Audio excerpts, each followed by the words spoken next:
जय श्री राधे। कार्तिक मास महात्म्य कथा अध्याय 2। भगवान श्री कृष्ण आगे बोले, हे प्रिय, जब गुणवती को राक्षस द्वारा अपने पति एवं पिता के मारे जाने का समाचार मिला तो वह विलाप करने लगी। हाँ नाथ, हाँ पिता, मुझको त्याग कर तुम कहाँ चले गए?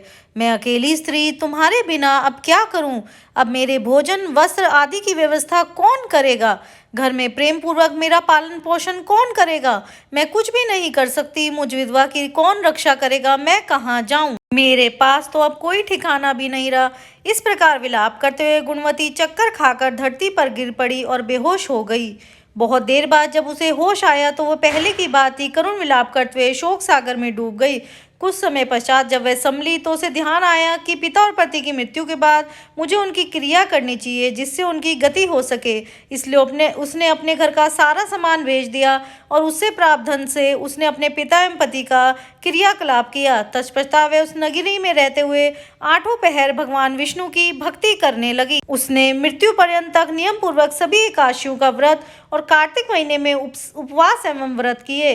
हे प्रिय, एकादशी और कार्तिक व्रत मुझे बहुत ही प्रिय हैं। इनसे मुक्ति, भक्ति, पुत्र तथा संपत्ति प्राप्त होती है। कार्तिक मास में जब तुला राशि पर सूर्य आता है तब ब्रह्म मुहूर्त में उठकर स्नान करने व व्रत व उपवास करने वाले मनुष्य मुझे बहुत प्रिय हैं, क्योंकि यदि उन्होंने पाप भी किया है तो भी स्नान व व्रत के प्रभाव से उन्हें मोक्ष प्राप्त हो जाता है। कार्तिक में स्नान, जागरण, दीपदान तथा तुलसी के पौधे की रक्षा करने वाले मनुष्य साक्षात भगवान विष्णु के समान हैं। कार्तिक मास में मंदिर में झाड़ू लगाने वाला, स्वस्तिक बनाने वाला तथा भगवान विष्णु की पूजा करने वाला मनुष्य जन्म मरण के चक्कर से छुटकारा पा जाते हैं। यह सुनकर गुणवती भी प्रतिवर्ष श्रद्धापूर्वक कार्तिक का व्रत और भगवान विष्णु की पूजा करने लगी। हे प्रिय, एक बार उसे ज्वर हो गया और वह बहुत कमजोर भी हो गई। फिर भी वह किसी प्रकार गंगा स्नान के लिए चली गई। गंगा तक वह पहुंच तो गई, परंतु शीत के कारण वह बुरी तरह से कांप रही थी। इस कारण वह शिथिल हो गई। तब मेरे भगवान विष्णु दूत उसे मेरे धाम में ले आए। पश्चात ब्रह्मा आदि देवताओं की प्रार्थना पर जब मैंने कृष्ण का अवतार लिया तो मेरे गण भी मेरे साथ इस पृथ्वी पर आए, जो इस समय यादव हैं। तुम्हारे पिता पूर्व जन्म में देव शर्मा थे तो इस समय सत्राजित हैं। पूर्व जन्म में चंद्र शर्मा जो तुम्हारा पति था वह डाकू है। और हे देवी, तू ही वह गुणवती है। कार्तिक व्रत के प्रभाव के कारण तू ही मेरी अर्धांगिनी हुई है। पूर्व जन्म में तुमने मेरे मंदिर के द्वार पर तुलसी का पौधा लगाया था। इस समय वह तेरे महलों के आंगन में कल्प वृक्ष के रूप में विद्यमान है।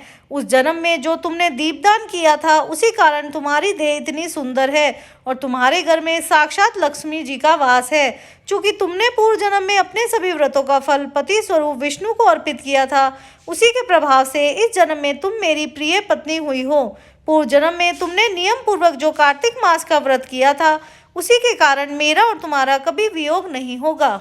इस प्रकार कार्तिक मास में व्रत आदि करने वाले मनुष्य मुझे तुम्हारे समान प्रिय हैं। दूसरे जप, तप, यज्ञ, दान आदि करने से प्राप्त फल कार्तिक मास में किए गए व्रत के फल से बहुत थोड़ा होता है, अर्थात कार्तिक मास के व्रतों का 16 भाग भी नहीं होता है। इस प्रकार सत्यभामा भगवान श्री कृष्ण के मुख से अपने पूर्व जन्म के पुण्य का प्रभाव सुनकर बहुत प्रसन्न हुई। जय श्री राधे। इति श्री कार्तिक महात्म्य कथा अध्याय 2 समाप्तम। अगर आपको ये वीडियो अच्छी लगी हो तो please like and subscribe my channel. जय श्री राधे। जय श्री कृष्ण।